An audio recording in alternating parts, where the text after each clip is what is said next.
Ladies and gentlemen, we invite participants to the plenary session, Railway Sector on the Brink of Changes. CEO and Chairman of the Board of the Open and Joint Stock Society, Oleg Belozerov. CEO of the Joint Stock Company Transmashholding, Kirill Lipa. Chairman of the Board of Directors of the Joint Stock Company Scenario Transport Machines, Alexander Misharin. President of the Transmashholding Operators, President of Mr. Martin Morenoci. We will also welcome CEO of Siemens Mobility, Mr. Michael Peter, over video conference, and President of SNCFC International Director of SNCFC Group, Mr. Diego Diaz. The moderator of this session will be First Deputy of the CEO of the Non-Governmental Institute for Development, Natalya Popova.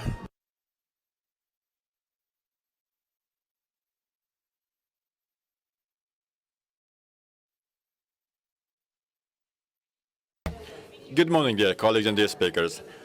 I'm glad to be the moderator of this discussion. And like Mr. Belozerov has already said in his welcome speech, indeed, the International Promotion Railway Salon, which is holding this discussion, is indeed the top event in the railway sector. We are celebrating the 50th anniversary. Furthermore, we're seeing this year of science and technology, and Mr. Belozerov has said in his opening speech that yet 2021 is also a year of ecology at the Russian railways. Furthermore, it's the year of railways in Europe. So timing is perfect, isn't it? So I believe that today's discussion will be quite fruitful, quite interesting, and right at the very right time. Now I'd like to discuss the latest achievements of science and technology in the area of railway transport. Because what we see globally, we see challenges not only for the railway sector, but overall for any sector, changes due to the latest developments. These challenges are met in digitization, in IT, in material science, and we see a great capacity for changes, great potential for all the changes. Now, but for this potential energy to change to kinetic energy, we need to undertake some action. I'm sure that the railway sector has already made these steps. The Russian Railways is a behemoth company, and clearly it is based on high technology. Therefore, the Russian Railways have to develop all the time, and they are one of the leaders in the innovations market.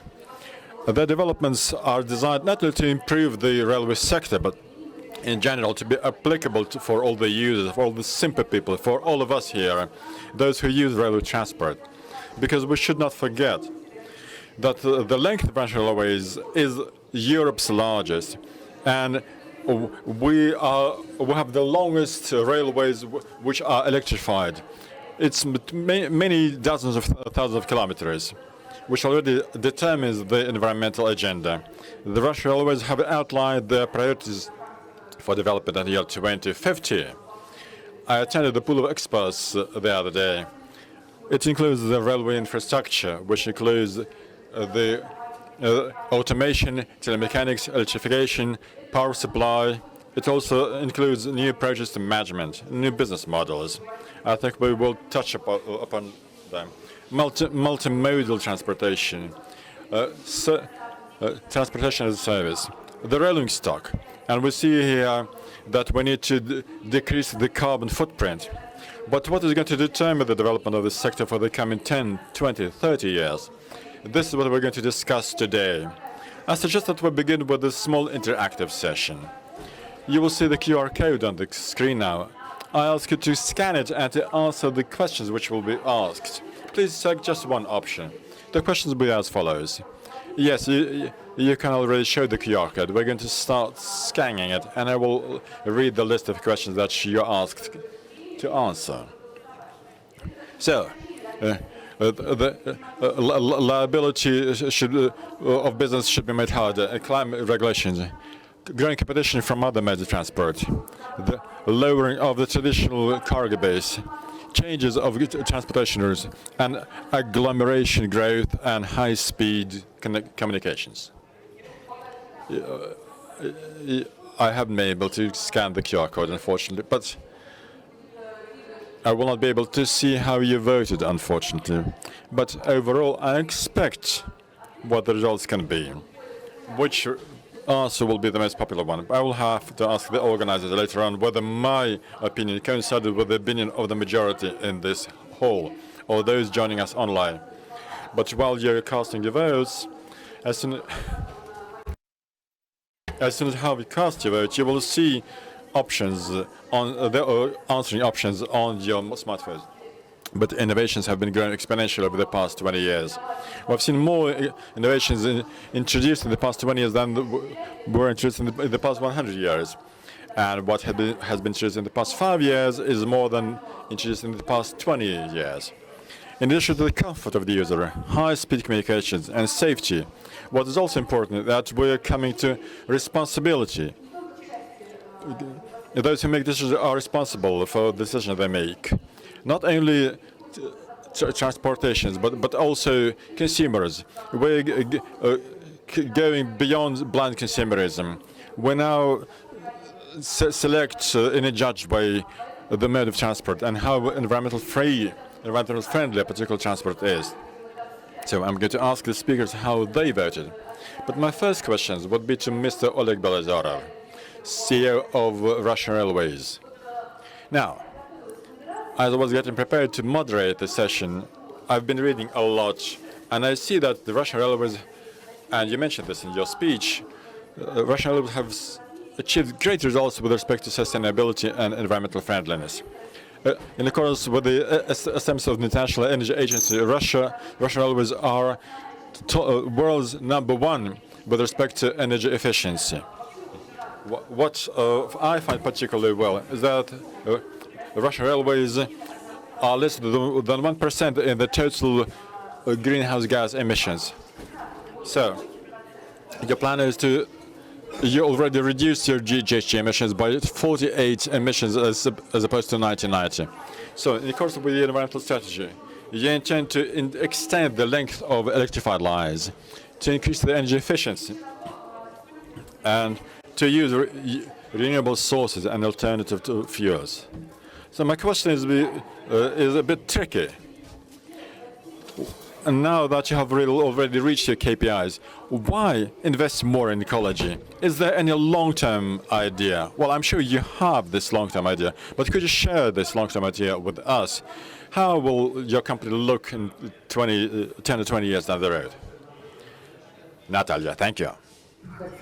Yes, I would like to begin by extending my words of thanks to you, to my colleagues. Yes, this is true that we are the world's #1 in terms of environmental friendliness for in all the railways worldwide, because we use electric traction. There are several reasons for this. First of all, we'd like to thank our predecessors. We wouldn't be able to do transition to electric traction without their support. We have been just continuing what they began. Our environmental program did not begin yesterday. It began back in 2007. The first documents were published back then. And I'd like to thank those present here, because each of you represent a certain area. You know, we are just a consolidator, so to say, because people deliver technologies to us, and what we do it together. We are the world's most environmental friendly company because of you, owing to you. Now, as regards the question, you know, I've been thinking quite a lot how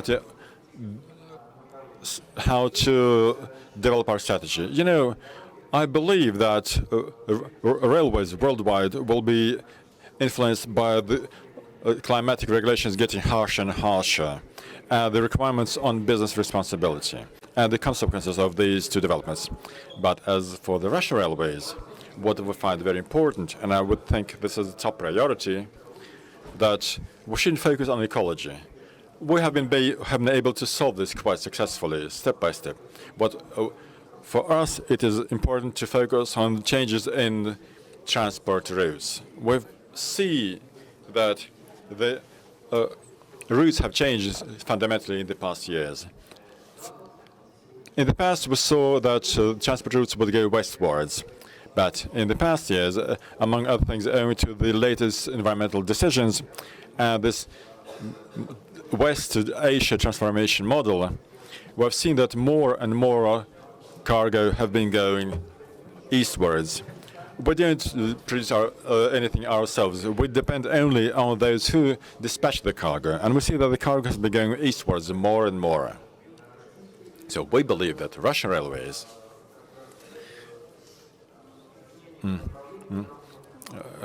will find very important that these transport flows have been changing. This will take the most of our investments.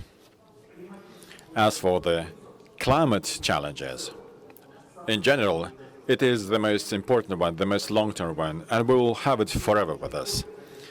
While several years ago, this may have been in the forecast, but today we can see very clearly that this is not just a trend. No, it's a fait accompli. Yeah.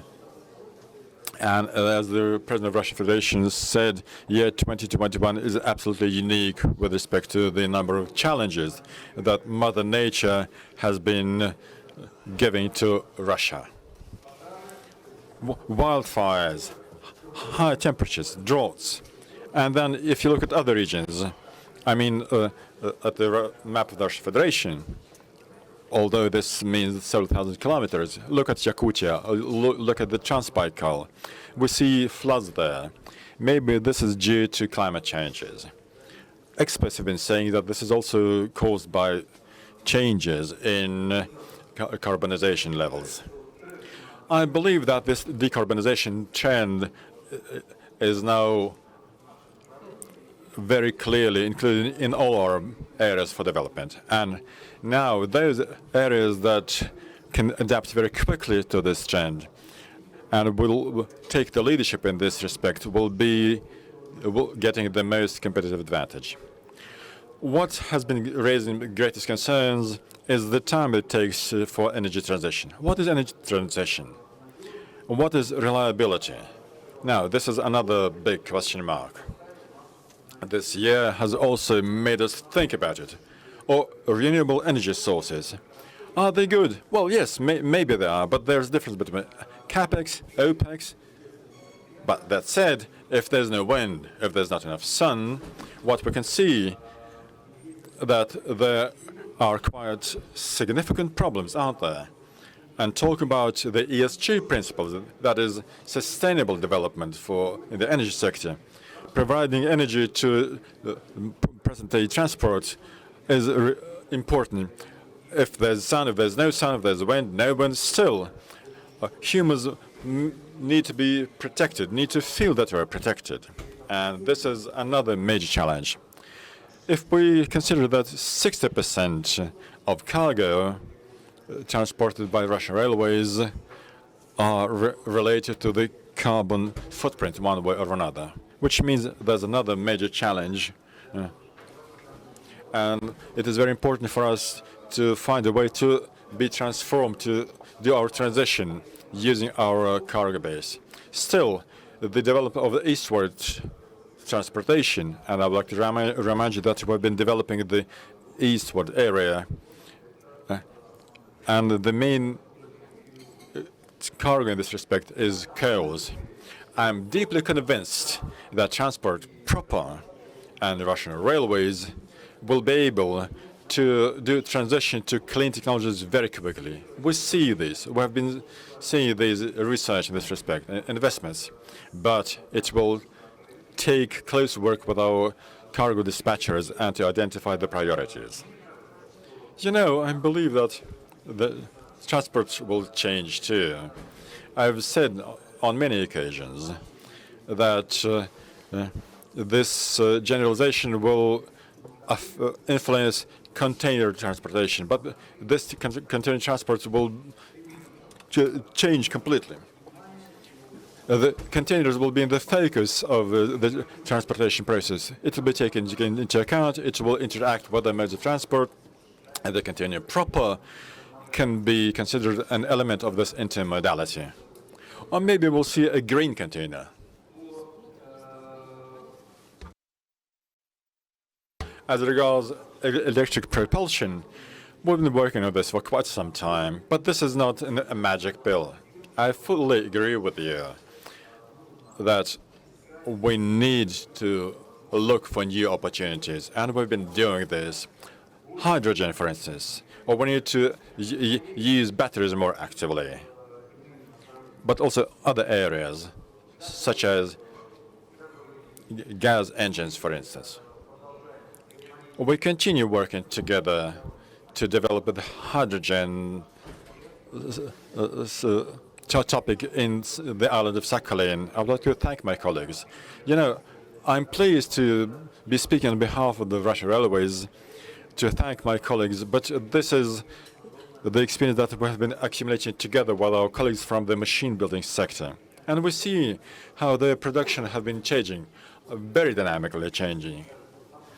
And I think that if we push each other in a good way, we can move very actively in the future. Sometimes our discussions are quite strong, but they are quite productive. You know, we have also introduced the so-called ecology calculator. We have been working quite closely with this area. This was a request from our shippers. They started asking questions. We all have already heard today from my peers that transportation by railways is much more environmental friendly than by other modes of transport. We also asked this question. We made this very special calculator on our website. You can see emissions in course of transportation by various modes of transport. And our colleagues can now see very clearly the Russian Railways win with a big win against other colleagues. And this is a fair win. Colleague, one more thing. What about climate changes? This year we have seen a number of developments, and as a result of these latest events, when we saw that railway transportation was interrupted for a short period of time, I've mentioned already wildfires and floods. So we started to look more closely at the changes. My colleagues know already that we have been constructing our facilities based on the latest data. We take this data, we accumulate it, we analyze it, and we build a new facility, which is supposed to take into account the climatic factor. But what we've seen in the past year, that the research that was used as the input data for our construction of bridges, for instance, the data has changed because river beds have been migrating, rivers have been going too shallow or too deep. We see changes, and we think that we must focus on this in particular. We must undertake a new research in this respect and to change the technology base, while at the same time doing our best to move to carbon neutrality, so that changes wouldn't be faster than we can accommodate to them, that we can adapt to them. Now, as regards competition growth from other transports, modes of transport. Now, over the past year or two, we see that new modes of transport appear which previously weren't considered as such. For instance, electric scooters or other quite special modes of transport, which people have been using quite actively in their everyday life. But I'm deeply convinced, I've always maintained this, that the transport will be seamless.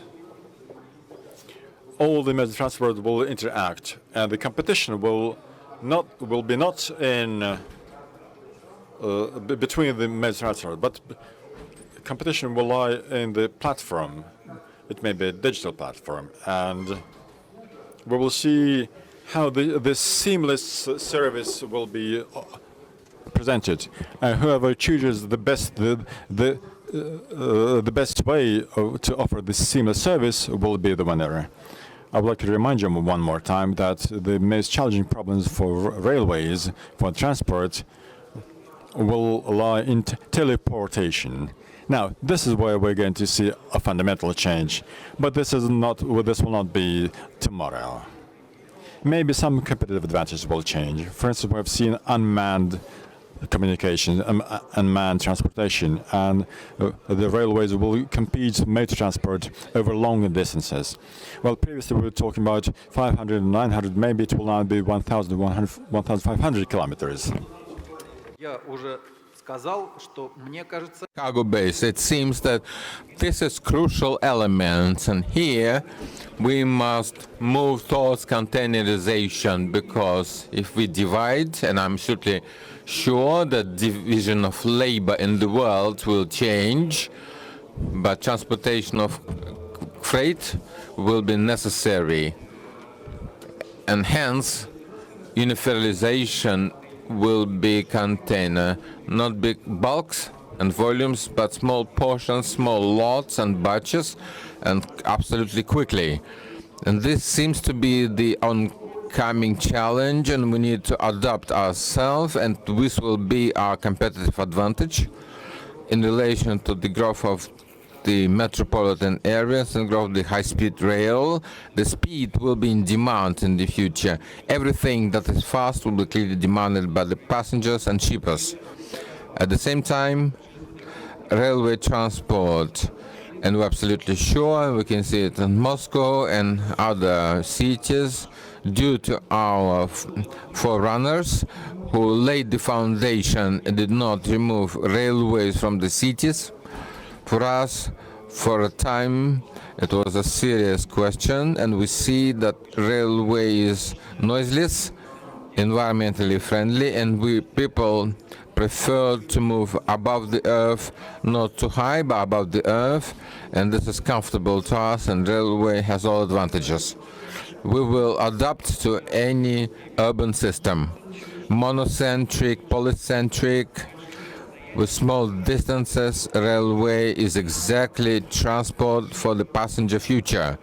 Absolutely demanded, environmentally clean, ecological. Perhaps in 2 words, I wanted to tell you, my friends, but answering to the question, I believe that challenges are more, including digital, in fact, artificial intellect, and other forms of questions will not be missed by us. In order to be up to date, perhaps new combinations will emerge that will give better outcome. I will come back to the topic. I believe railway, again, is the transport of the future. We need to pay special attention to it. Thank you. Mr. Belozerov, thank you very much. It's transport of the past, of the present, and the future. You talk about new challenges, but you give the answers. It seems that at your fingertips you see the changes that take place and forecast and know where the future comes. It's not internal concern, but satisfaction that we can meet the challenges. I'd like to Mr. Lipa to talk from Transmashholding. But last, traditional question.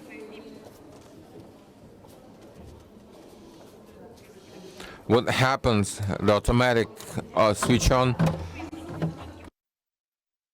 ecological agenda, how relevant it is, and ecological requirements imposed. Are they obstacles or they enhance and promote? Good afternoon, everyone. Dear colleagues, Mr. Oleg Valentinovich, I'd like to express my appreciation that you were so bold to organize this event to get together and arrive. I feel that Oleg Valentinovich spoke about the human fellowship, a special meaning, and people with great pleasure assemble, especially people from different countries and cities. They didn't see each other for a long time. Such events are very crucial, and I appreciate Russian Railways. Oleg Valentinovich, thank you very much. First of all, this is what I said. looking at the screen and thinking about the statements shown on the screen, I enjoy, rejoice, and I'm glad for myself too, because I imagine the same room with members of aviation and automotive, and they have the same thesis. What are the key challenges? The greater challenge is Russian railways, anything related to Russian railways, because at the end, if you look at the list of the statements, you see that in every one Russian railways is not a challenge but advantage. First of all, I'll start from the top. Harshening of liability of business for ecological regulation. You said that Russian railways were railways, rail transport, urban transport is unquestionable leader. Unquestionably, it possesses incredible advantage in comparison to automotive and aviation. The CO2 emissions and carbon emissions, railway has the less. It's not a challenge, it's competitive advantage that rail transport has in relation to other modes of transport. The other question, how to take advantage and benefit socially, commercially, politically, I don't know what else. It's question number two. Advantage is no question. Changes, it shows decrease of traditional freight base. The change of traditional freight base, some is going down, some is going up. Absolutely obvious, and it was stated in the presentation of Vice President of Austrian Bank. We see that today's traditional way of moving goods around the world under the pressure of collapse of different circumstances such as climatic accidents, incidents. If you look at the stability of the railway transport, you will see that this is one of the most stable in the world. Number of the victims, number of the accidents, number of the collapses that block conveyance is the lesser, and this is very important. We all flew airplanes before pandemics, and we perhaps continue to do at lesser extent. You know how often the schedules are violated in the industry. In the passenger transport, especially in the urban transport, is less characteristic. Moscow Metro, if we can talk about it at the venue of Russian railways, it works with incredible rhythm and short headway. So talking about the change of the passenger flow or the freight base can be only in favor of Russian railways. The other question is, it demands the same dynamic change of the rail transportation per se. Growth of the urban areas. The only way of moving people between the urban areas and big amounts with the set speed according to the schedule is possible by railways. No other mode of transport a priori doesn't allow to move people like this. Clearly, I don't know whether it's challenge or the area of opportunity for railway transport. Change of direction of traffic flows. Oleg Valentinovich specified as the strongest challenge. The audience is voting as the lesser challenge, but everyone feels individually. What's important? Unquestionably, transport flows, directions changing. And the carrier has the problem how to organize the process. But one more time, the pipeline laid from A to B, and the most frequent discussion of the Nord Stream, can move gas in one direction. To change consumption of gas in the neighboring province, and the pipeline is less demanded. Different station railways, you can load gas in the tank car, can move to particular town, particular city, particular country. That's why, in my understanding, flexibility of railways, if you compare it to pipeline transport, in the area of petroleum and gas, railways better. There are costs, but the process clearly is clear. In my personal understanding, finishing the analysis, I believe that challenge is the growth of the competition, because all above factors are not related to Russian railways, not railways in general. It doesn't have to do with transport system. the impact of all modes of transport without exclusion, because climatic requirements used against railways. In this sense, the most important challenge, as always in our human lives, is ourselves. The key challenge, whether we can take advantage of incredible advantages and opportunities that historically included, just like Oleg Valentinovich said, in the cities of Russia, the rail transport traditionally is electric. That's why it's environmentally friendly. Using these advantages, whether we can take advantage, can we agree to provide the most reliable service? This is the most important challenge, in my view, in terms of how railway industry works. As I said, incredible opportunity. Thank you. In fact, this optimistic note, challenges smoothly flow into the opportunities. I agree that challenges ourselves and how we approach. Kirill Olegovich, one more challenge that was not specified on the screen, for which we didn't vote. Oleg Valentinovich, digitalization. It strongly changes the industry, strongly changes the people. Some people manage, some people don't manage. Tell about Transmashholding, what it was able to do it. How you organize business processes. And the panel of railway industries always ask the same question. Artificial intellect was discussed. There was artificial intellect as the most dangerous. In terms of the challenges, I said that I will be the last to resign. I will fire everyone, and I'll be the last general director resigning. Kirill, may I interrupt you? He said, I will depart. Likely you will be resigning, and not artificial intellect will fire you. I'll make it so that it will fire me last. In reality, talking about digital technology, and my attitude is like this. The process of automation was not created yesterday. It was always there. The largest digital challenge is what will we do when on the display we see confirmation of what we already knew. But we knew it and pretended we knew. It seems like this, or maybe it's not like this. That's why managerial actions we didn't take. You look at the screen, and it reads, the labor performance doesn't grow somewhere. It goes down. The quality of some products not like you thought, but rather low. The largest problem about the digital technology is what to do.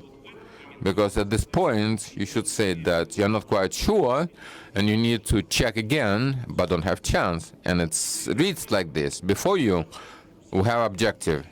Now and here, managerial decision should be made to fire a manager who provides low professional performance, to change flows, to change vendor, and so on. This is the major problem. There is no more excuses.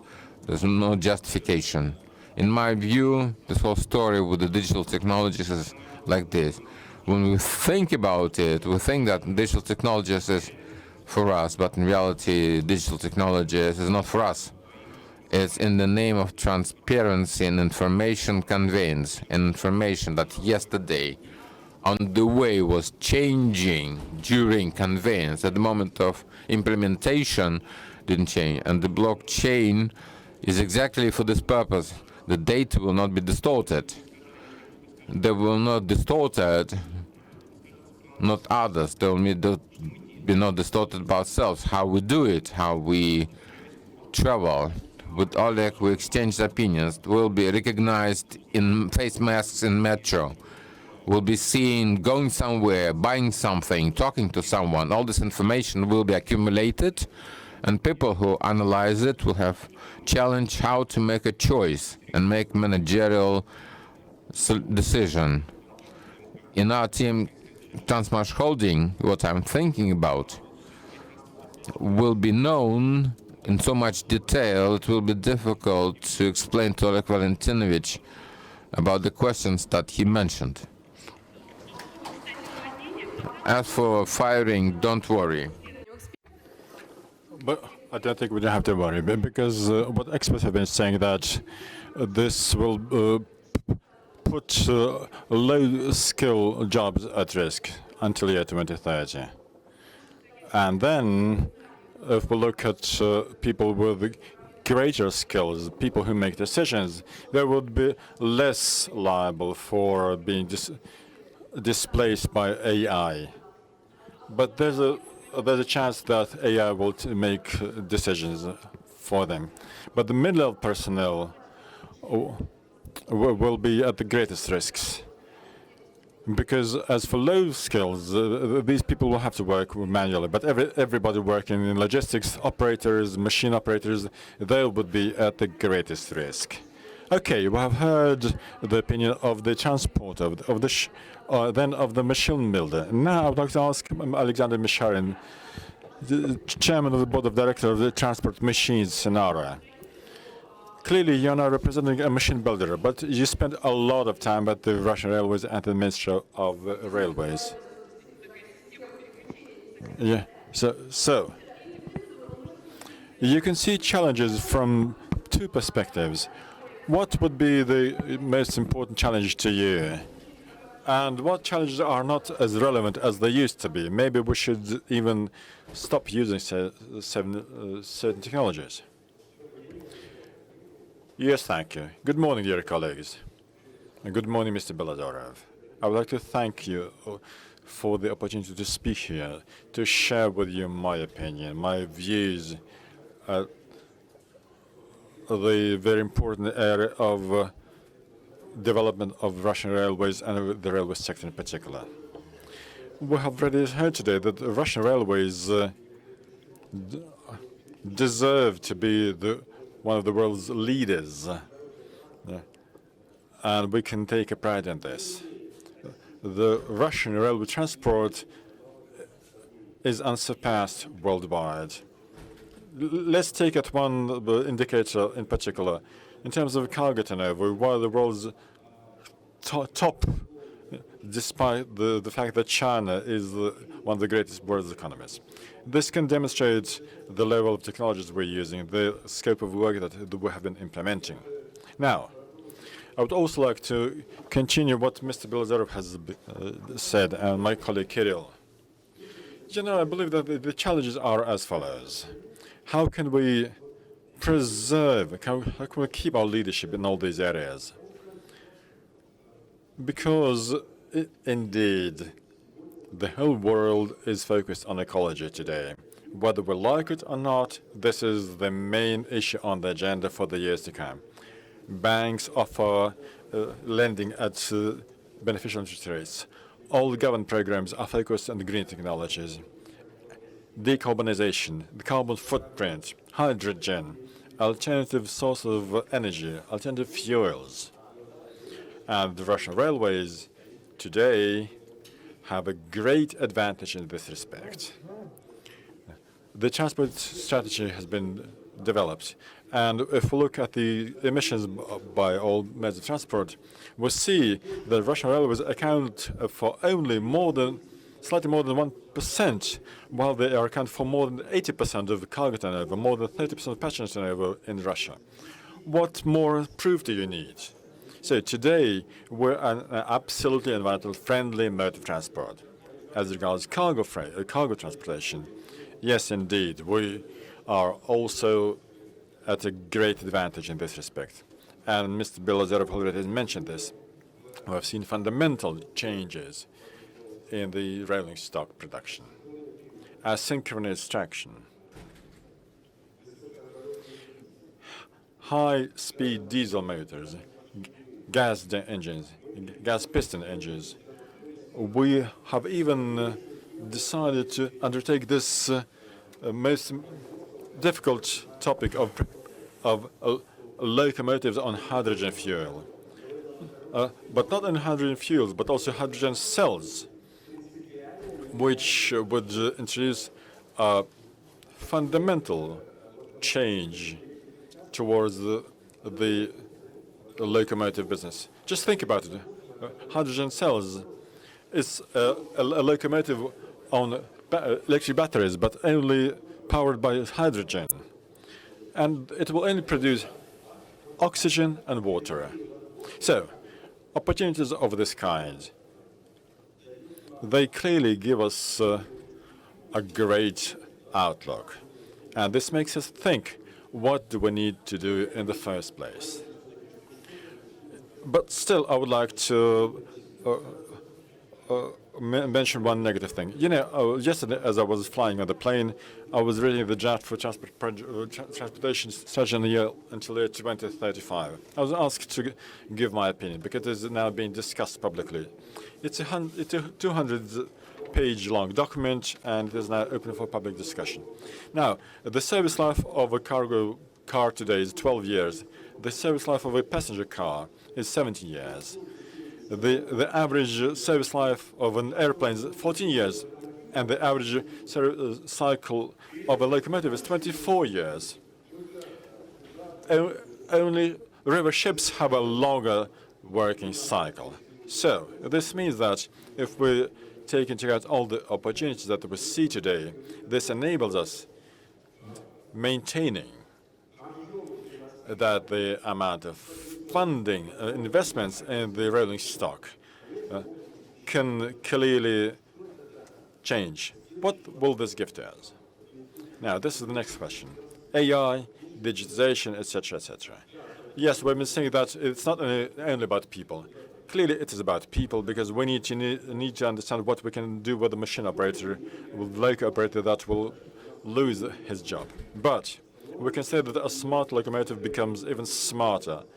We've been always maintaining this smart locomotive, smart stations, etc., etc.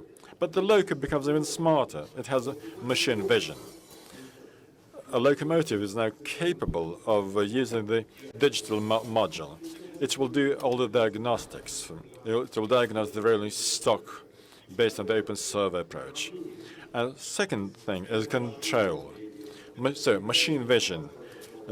Information will be transferred from loco to loco. The infrastructure will be diagnosed online in the real-time mode, which means that we will see interval regulation and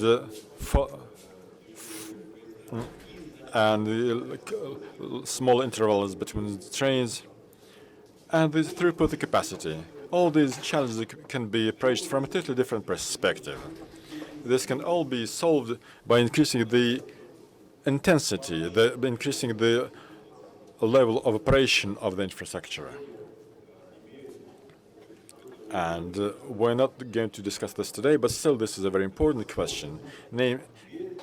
So, we will see that we will be able to see new prospects here. Now there's a discussion of the way how many kilometers of railway we have to repair. Is it 5,000 or 7,000 kilometers?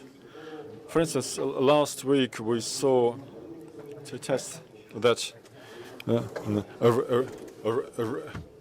there's a special train that can repair rails, and it travels at 15 kilometers per hour, which means that the rails will serve for a longer time. And this is one of the parameters of railway repairs. And if we introduce these technologies, or if we introduce new machines, for instance, now we're designing a special complex that enables us to repair 5 kilometers of railways in 1 hour.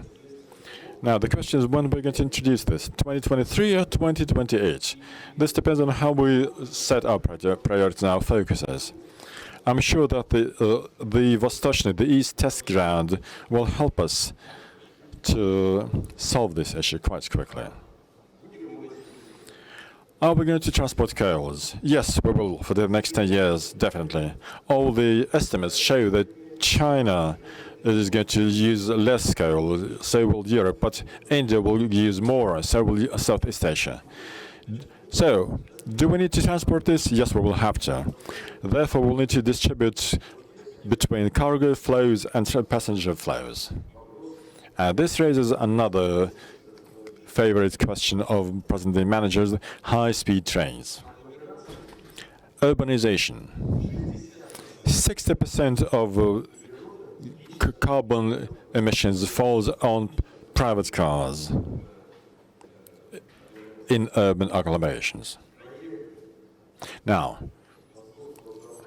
the Moscow transportation hub design, high-speed diameters, and Moscow railway circle has given a compelling case that there's no alternative to railway transport, so we're going to develop. Now, we will make high-speed train lines between urban agglomerations. For instance, we're now designing a high-speed train which will be able to reach speeds of 400 kilometers per hour, together with the Russian railways and the Siemens. It's a unique task in itself, but Russia has more unique tasks to solve. For instance, a decision has been made to develop high-speed communications between Moscow and St. Petersburg. The strategy says that St. Petersburg to Moscow, to Nizhny Novgorod, to Kazan will be connected, which already means that this is a major part of Eurasia, isn't it? And Russia has an absolutely unique opportunity today to reconnect Asia as the way the Trans-Siberian line did in the past. Back then, the time reduced from 2 months to 2 weeks, and now it can be reduced from 1 week to 2 days. China to Europe. This means that the transportation services can be exported. We will see that we can win with respect to international transport corridors. This will be an absolutely formidable challenge to the Russian transport designer, Russian transport scientists. But we, I believe, can already undertake this. We're quite close to start solving these tasks. So, to complete my speech, I would like to say that this is not just a challenge. No, these are the areas where we can keep our leadership and we can increase our leadership. And the railway transport today, the transport that has helped Russia to keep its leading positions, this will help Russia to keep its leading positions in the future too. Thank you very much. Yes, Alexander, thank you very much. You mentioned in your speech, and I was also reading this news, and I find it very important that the first high-speed train is being designed, that the speed will be 400 kilometers per hour. What I, as a simple user, find particularly interesting that this will be a high-speed train between Moscow and St. Petersburg. And instead of Sapsan, which takes 4 hours, it will take just 2 hours, 15 minutes between Moscow and St. Pete. So that is quite understandable that the audience says this is one of the priorities. And now I would like to ask Mr. Mikhail Peter, the CEO of Siemens Mobility. As far as I know, in December 2020, the EU developed a strategy for sustainable and intellectual mobility. To reach the climate neutrality, the idea is to reduce GHG emissions 90% by year 2050. This will provide for development of alternative fuels, reducing the emissions, multimodality. Now, Mikhail, what do you think about sustainable mobility? What technologies will Siemens develop in the area of alternative engines in this respect? Thank you. Well, first of all, thank you very much. Welcome to everybody in the building, but also online.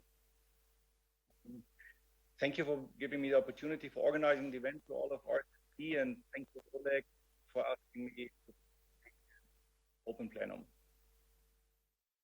Albeit I'm participating virtually. I took it last week, and unfortunately I had to go into quarantine because of COVID. So I'm sure, Oleg, you appreciate me trying to following the rules and staying away, just like you appreciate people following the rules, taking our Sapsan trains or any other trains. I think this event is becoming more and more important for the reasons mentioned, because our industry is becoming more and more important to keep people moving actually, and keep the planet as we all know it and as we all love it. I will use my time here to share a little bit what others are doing, what we are doing in other countries, because I think the value of this forum is really unparalleled in learning from each other and sharing, and then later on deducting on what's applicable to Russia or what we can take home to move our industry forward. In that context, both of our countries, Russia and Germany, have committed without ifs and whens to the Paris Climate Agreement. So we are in the same boat, trying to prevent the world from up more than 2 degrees. And I was very pleased to hear that RCT has also, with its green agenda, committed to decarbonization, like we as Siemens have. I think it's obvious that only with rail we can achieve the targets of those agreements. And I'm convinced that rail will and must remain the backbone of urban transportation. Urbanization has been mentioned. 2.5 billion people will move in the cities in the next 25 years. And that's not only in Latin America and in Asia. That is happening in Copenhagen, in London, in Moscow, in St. Petersburg, and Ekaterinburg. 5% growth every year makes 50% in 10 years. So how we move people in the cities and between the cities will be absolutely crucial. Russia is in a good position with a very high rate of electrification. It has been mentioned. It's above 50%, very similar to Germany. Yet there is still some diesel trains obviously running. I have read that more than 3,000 diesel locomotives operate in Russia, and 2,000 diesel multiple units. The strategy for sustainable growth on rail is obvious. First of all, we must win the war for the passengers. We must increase the modal shift towards where we already have clean transportation, and this is all these electrified corridors. There's a huge lever increasing capacity. The trains themselves are the backbone. They must be more modern. They must offer Wi-Fi. They must be higher in availability. That is absolutely key to move the people and to have no downtimes, and particularly not on the lines. But then the second one is increased capacity, and we are convinced that with digital interlockings, digital signaling, with driverless operations, and not really to save people, but to make the train traffic more efficient, we can increase the throughput on the most busiest lines by 30%. Another lever that has been very little discussed, and I'm astonished it has been very little discussed, because, for instance, many countries, like in Europe and Germany, sure, in Europe and Russia, we want to double high-speed traffic very soon, but yet in Germany, we have an occupancy rate in long-distance rails of only 55%. In France, it's 70%. And there's two very different concepts behind it. France or Spain have always gone from to a system where they had very individual pricing, depending on daytime, on where you want to sit, almost like in an airplane. A ticket could be very cheap at noon and could be very expensive during business hours. We call this yield management or dynamic pricing, whereas Germany traditionally came more from a ticket is valid the whole entire day and you pick the train that you want to. If you're thinking about it, there's 20% occupancy rate in between them, and I think yield management and attractive pricing really is a huge lever that is underestimated in discussions, and that's actually why Siemens just bought a company called Skills, providing these services. I would like to share another dimension of levers that are available that we're not thinking so much about. Dual mode locomotives.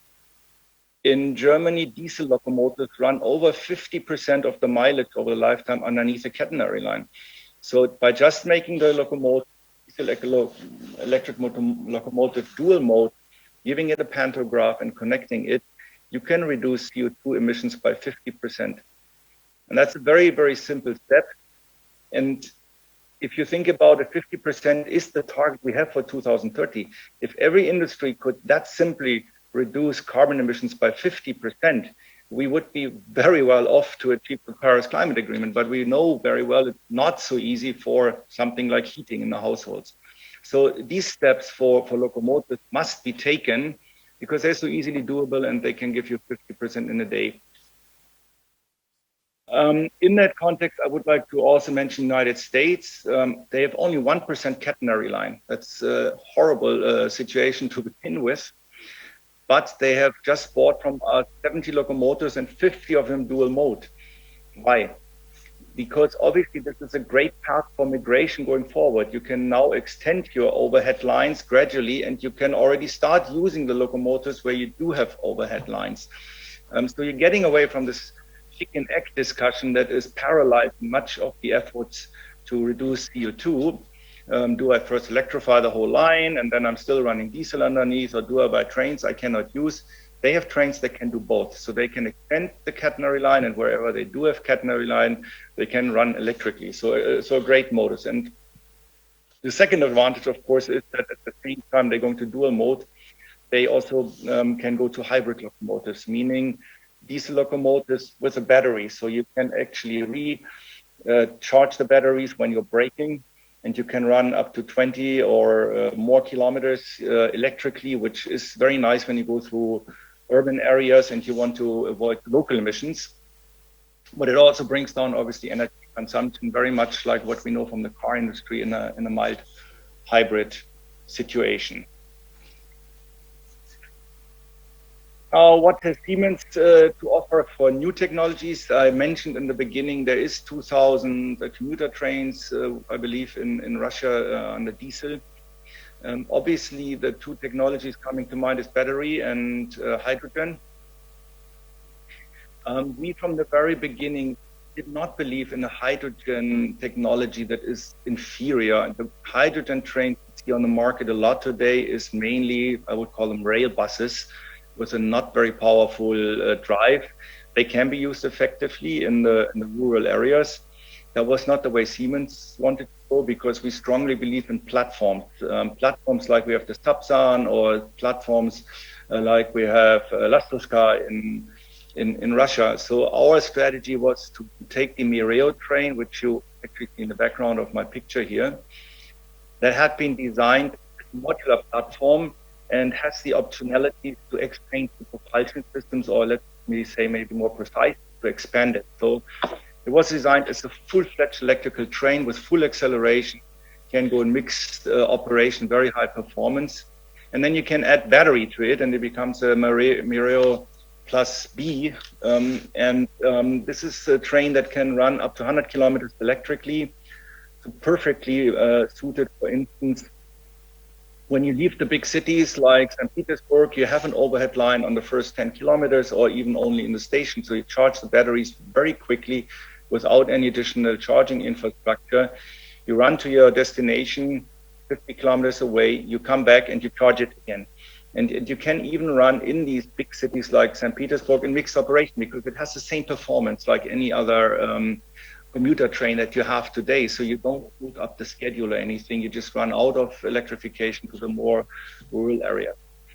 And in the same way, we have skipped what I described as what I would call the first generation hydrogen, these rail buses, and we're now introducing the Mireo with the same high performance hydrogen. And next year we will have the first train of this performance category on the rail for testing with Deutsche Bahn. The reach of that technology is, of course, 800 to 1,000 kilometers, so it can basically run a whole day without refueling. And the refueling only takes 15 minutes. That's another key component.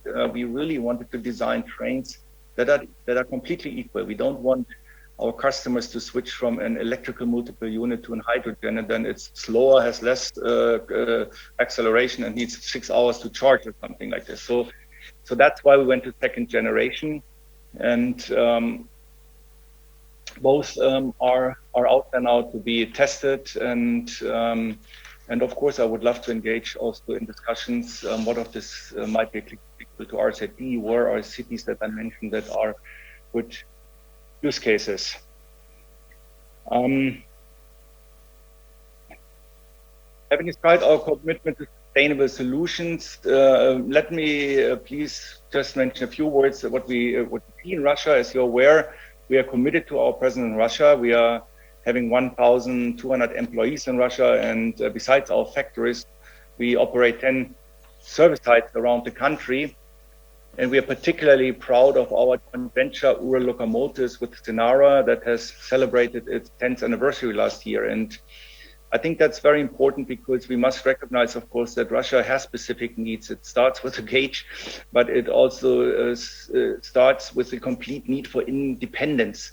When we design the new train that was just mentioned, the new Sapsan 400 kilometers, one of the utmost and most important design goals is it has to be a Russian train manufactured in Russia with the know-how and design know-how completely in Russia, because we all know that these trains have to run day in, day out, and they are also a political project and a political commitment towards railways. And so they cannot be subject to any change of opinion of politicians or whatever might be going on. So that's really important, and I'm really proud to say that with Sinara together, we have achieved this complete vision of bringing technology to Russia. Maybe concluding, I would like to offer to Russian Railways that we work together and our partner Sinara on a feasibility study about the deployment of alternative energy efficient drives for commuter and regional trains, because we have gained lots of experiences, and I'm eager to see what we can bring to the Russian market with challenges. Some of them I mentioned, some of them I didn't mention. Again, talking about our 400-kilometer train, one of the biggest challenges is the temperatures, obviously, and the climatic conditions. They have to operate with icy conditions that we don't see in other areas of the world.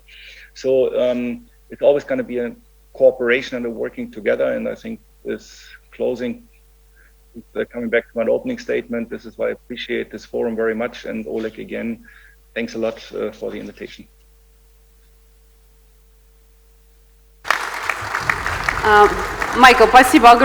Michael, thank you very much. Many times the partnership topic was emerging number of times for carriers and machine builders, not only Russian ones, but the global machine builders. This partnership determined benchmarks that the conference allows to see not only Russian benchmarks, but also global benchmarks. Continuing this trend, I'd like to address online to Mr. Diaz from SNCF Group. Mr. Diego, let's start from the challenges that you see for your company. I hope you saw the questions and the variants of the challenges.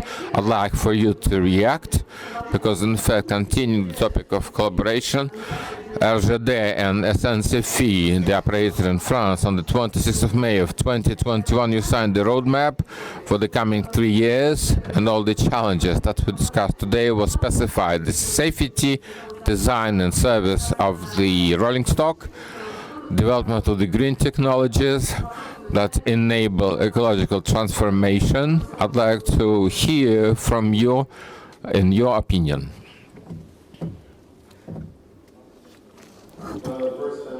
Thank you, because it's a great honor for me to be speaking at this round table with this major subject, sustainable development in waste transport. And it's true, we have a strong link between SNCF and RGD. You mentioned the roadmap we just signed, but we have many topics that of collaborations, from safety, from autonomous train, and we both I think benefit from this friendship and this high technical work. I also truly believe that the subject of today is key for the future of our companies. As well, transport is going to play a crucial role in the development of greener ways to carry goods and passengers. And if we follow a careful planned strategy and we wisely use all our assets, I think we will expand our businesses, increase our margins, and even give stronger grounds to our companies. And of course, being friendly to the planet will make us even more popular among our passengers and carriers. But let's face it, we have no choice because emissions from road, rail, aviation, and shipping have grown faster than any other sector in the past 50 years. Today, they account for 14% of total CO2 emissions and are responsible for 24% of all human-made CO2 emissions. And at this time, transport relies on oil for 94% of its energy. So all the elements mentioned by my colleague previously are key. Decarbonizing passenger mobility and freight transport will require a mix of policies, from pricing, as mentioned by Michael just before, to regulation and investment. Innovative technologies, services, and processes are also needed to make cleaner alternatives more accessible and affordable. I think a mass shift in use is mandatory for us and for the future generation, or children and grandchildren. And as mentioned before, I see this as a great opportunity for all our companies to develop.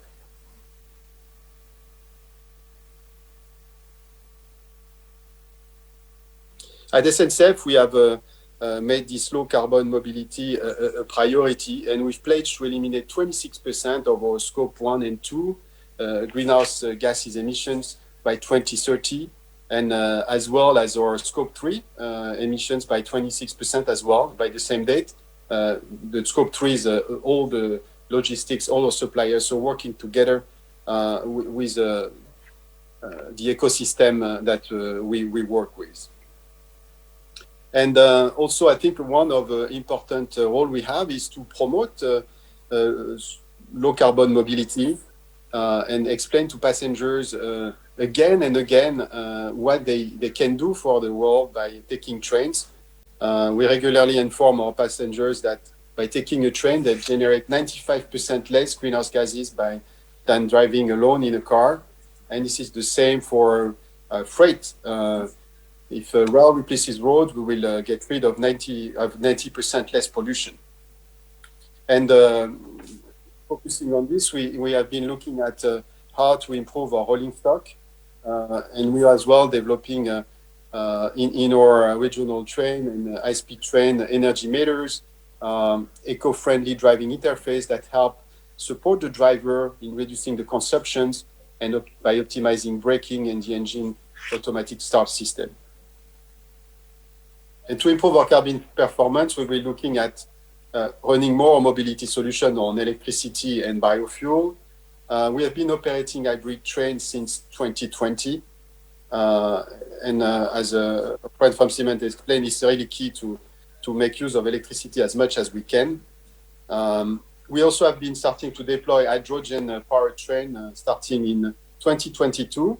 And you mentioned this very important roadmap that we signed on May 26, 2021. Our goal as well is to eliminate all our diesel power by 2035. And we have been, for the past 6 years, signing electricity purchase agreement with renewable energy suppliers. And again, as well, developing solar energy programs to reach a 25% improvement in carbon performance between 2015 and 2025. I want also to share the work we did with one manufacturer, not you, Peter, but that doesn't say that we will not cooperate on other aspects. But the last high-speed train we developed with Alstom will have 20% less consumption and have an increased capacity of 20%.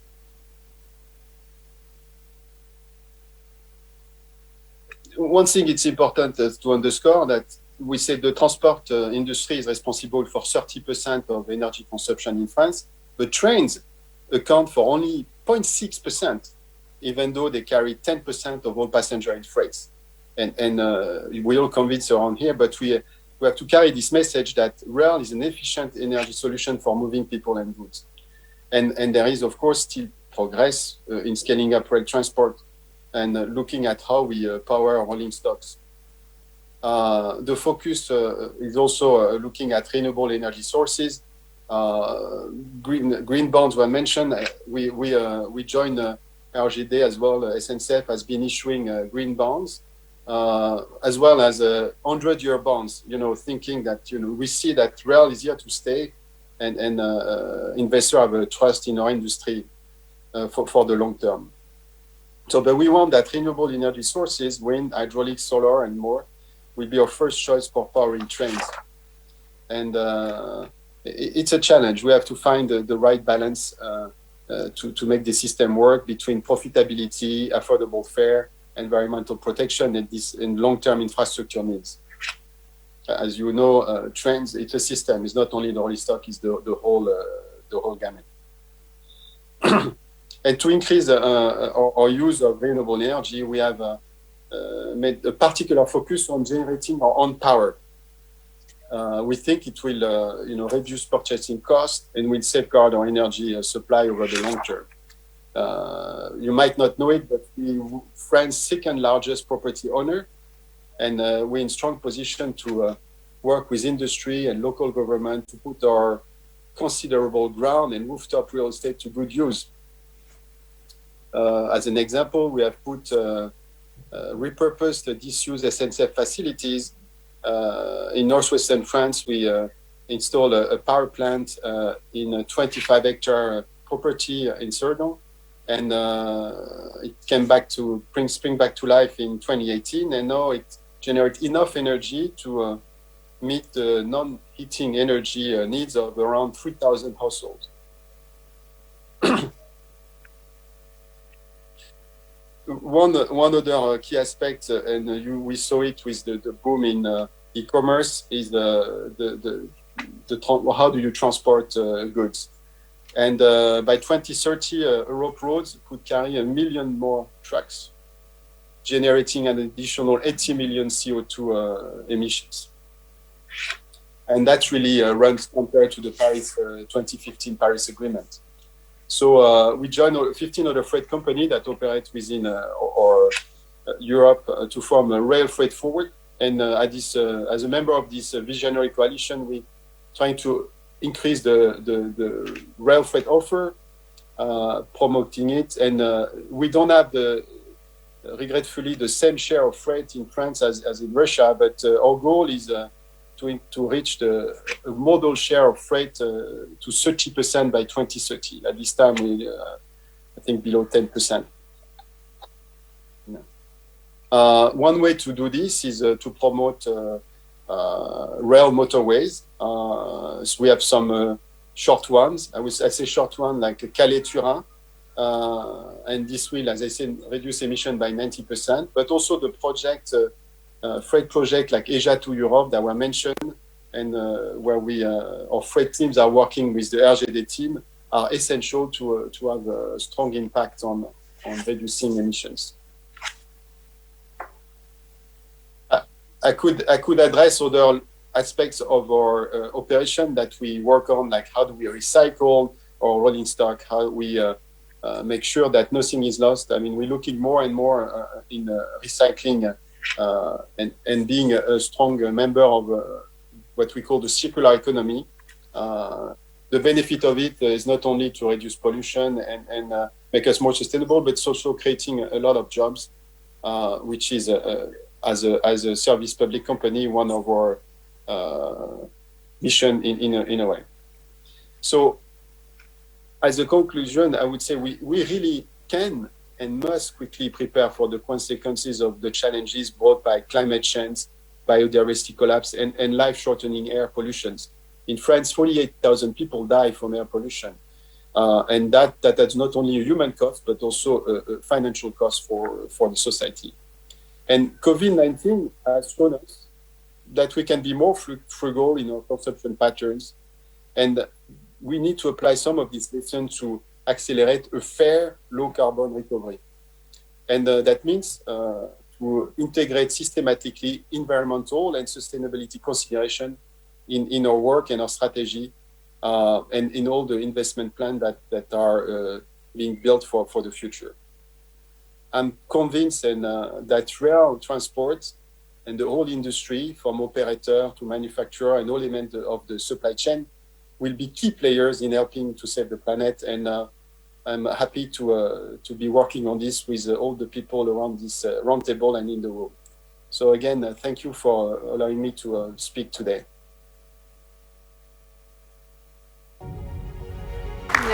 Диего, спасибо огромное. Вот сегодня очень много... Diego, thank you very much. We talk much about alternative sources of energy and application in railway transport. It seems to me that there's big technological crossroads. Whether to bet on electrification at clean microgrids, electric networks, or come to alternative energy that requires reorganization of infrastructure and proprietary projects. I'd like to hear opinion of Martin Martinucci, president of Transargentinas Operaciones, Transargentinas. How does it work in Latin America? Please, you have the floor. Buen día a todos y a todas. Muchas gracias a la organización por la invitación y la posibilidad de compartir este panel con hombres y mujeres tan importantes de nuestro mundo ferroviario. Realmente para Argentina es fundamental poder ser parte de esta feria internacional. Es fundamental en este contexto de pandemia valorar la posibilidad de tener este evento de forma presencial y también saludar a los que están de forma virtual. Nuestra decisión por parte del presidente de la Nación Argentina, Alberto Fernández, por parte de nuestro ministro de Transporte, Alexis Guerrera, tiene que ver con volver a tener un sistema de transporte ferroviario como ha sabido ser allá por los años 50 en nuestra Argentina. Contarles que nuestro sistema ferroviario en ese momento tenía más de 47.000 kilómetros de vía operativa y que hoy en día solamente... Our railway system covers more than 45,000 kilometers, and now we have only 16,000 kilometers in the working condition. At the moment, our main task is to solve the project which involves to develop a strategic development plan for the next 30 years in Argentina. We need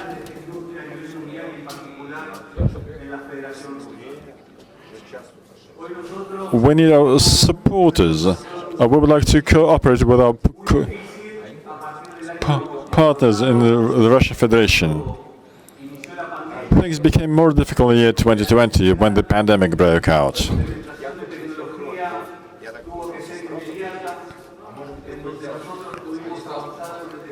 And we had to use new technologies.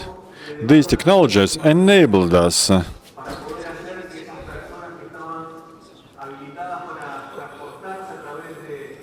providing the passenger flow and the cargo flow. We were able to continue the transportation, but with social distancing. We developed our personnel, and as a result, we were able to survive the pandemic, and we were able during the pandemic to service the national railways with all the necessary terms and conditions, including ventilation, disinfection, and ensuring the passenger flow. Despite the fact that people had to observe all these restrictions, we had to ensure the safety and health of our personnel. So, in a nutshell, I would like to say that Argentina is a country that has a great future, a great potential for the development of the railway transport. Argentina, in accordance with the decision of our President and Vice President, have now undertaken the challenge to increase our 4% that fall on other transport modes.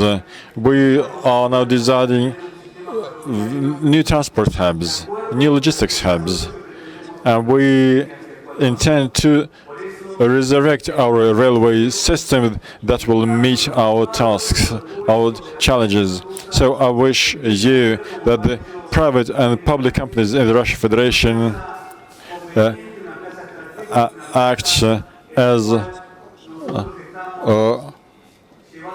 we did. We have developed a strategic site where we undertook the challenge.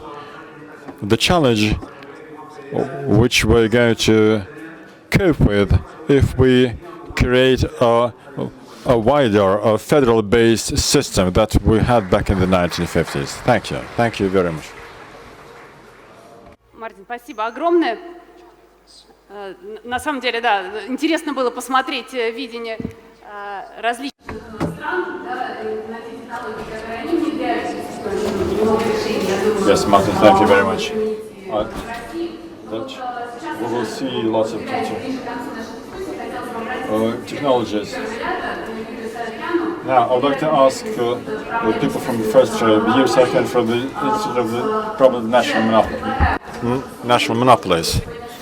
I suggest that we summarize what we've heard today. We saw the results of the poll. You saw the results of the survey. To what extent do the results of the survey coincide with your expectations of how this next sector is going to look in the next 20 to 30 years?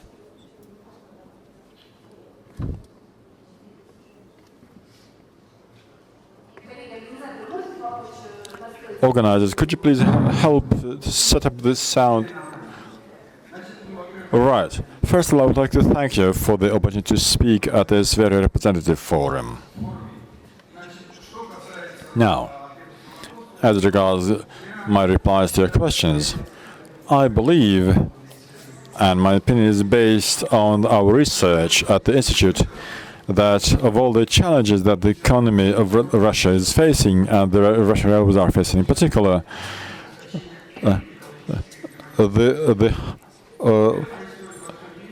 the structural requirements on the environmental agenda are first priority. First is the cross-border carbon regulation in Europe or the development of carbon regulation in Russia.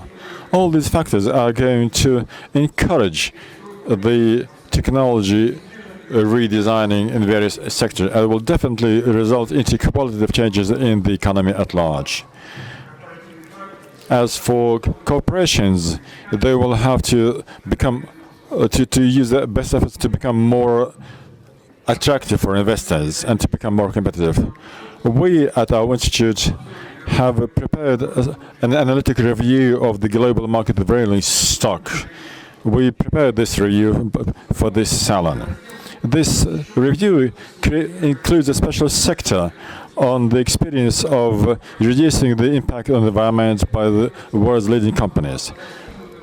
Researching this experience shows that with respect to the results achieved and with respect to new initiatives introduced, the Russian railways are one of the world's leaders, and they deserve this. The company has been able to prepare a very detailed ecology strategy. If we compare the strategy against other strategies prepared by other corporations. As for railway machine building, which the review covers, we see that the industry is now facing a choice. The energy transition demands that we start using new energy carriers. Maybe we'll have to stop using diesel engines. The prospects for a long-term electric traction are not quite clear. And as we have seen today during the session, that this choice will have to be made because some people have been considering gas traction, others have been considering electric batteries or hydrogen or hybrid approaches. But as far as I know, work in this respect is still underway. The machine builders have not made their final decision, have not made up their minds yet as to what the final choice would be. Most probably we'll have both electric traction, diesel traction, and we'll see a number of various energy carriers at the same time. As regards how I reply to the questions, well, to begin with, I do believe what I just said. Two, I think that the energy sector, the railway sector, is going to face a major challenge in the competition from other modes of transport. I fully agree with Kirill that railway transport is much more flexible than piping, for instance. But experience shows that as soon as the next pipe is laid, a certain amount of gas or oil will migrate there from the railway. So this, in my opinion, is what is second most important: competition between various modes of transport. Unfortunately, quite a lot of cargo has migrated to motor transport. This is not justified, in my belief. I think this is the result of unfair competition. But the challenge is there. One more thing. Speaking of the challenges that our industry is facing, I would also mention the COVID-19 pandemic. In general, the machine builders have been able to cope with this challenge better than transportation companies, in particular passenger transportation companies. But the financial indicators have still shown quite a significant drawback. Now, speaking in greater detail about these COVID implications, we have also reflected this in the review. But I think that we need to analyze this experience and to use it, because unfortunately the pandemic is not over yet. We can see new waves and new viruses in the future. And we already know something, we already have been able to learn something. We do have some experience already, which I hope will help us in the future to cope with these challenges. Thank you very much. Yes, Yuri, thank you very much. We have several more minutes left. So, Mr. Oleg Belozerov, to conclude our discussion, would you like to express your opinion? We have outlined the challenges. We see that the challenges are not challenges as such, but there are the windows of opportunities which help us to think about certain projects and maybe to implement these projects. What difficulties can you see that can prevent us from solving these challenges? Yes, thank you very much. Well, to sum up, I would like to reiterate that we have here people who look at it from the same perspective. I think each of you would agree that all the speakers complement each other. Moreover, when we talk about challenges or opportunities, we're also speaking of the same phenomenon, because each of you here know that a challenge is an opportunity. I know all my colleagues quite closely, and this is our general mindset.